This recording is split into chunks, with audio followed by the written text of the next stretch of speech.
So I'm watching the confession tapes on Netflix. First off, I believe Kenneth Osborne is innocent. He's been sitting in prison for, 15 years. He's an innocent man. And the problem with this is these dumbass cops that get these false confessions. When you get a false confession and you think you saved the world, there's a killer on the loose.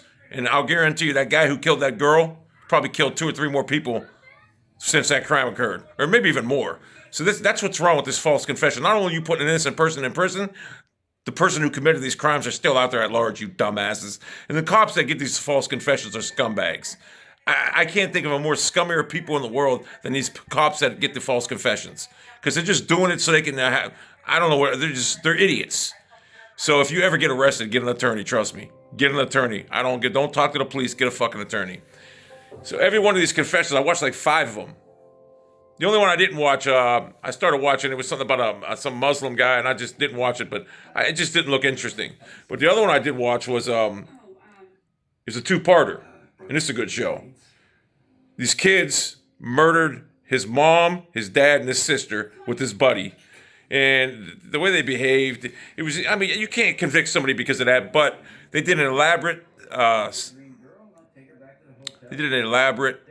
sting in Canada. They called Mr. Big. And these clowns, they confess to everything. And I know I say, you could tell a fake confession. This was a real confession. So believe me, the Mr. Big, which is not allowed to be able to do you can't even do that in America, but you could do it in Canada. Can't do it no more. But I'm telling you, watch that confessions tapes. That's a great show. But that one in Mr. Big, the Canada one, it's a 2-parter. It's like the 4th or 5th one. That's the best one so far. But Kenneth Osborne, that's a crime. That dude should not be in jail right now. He's an old guy. He didn't do it. I can tell right off the bat. The guy was innocent. He maintained his innocence. And every time he said he wanted an attorney, they'd shut the fucking tape off, probably threaten him. It's fucked up how there's injustice in this world.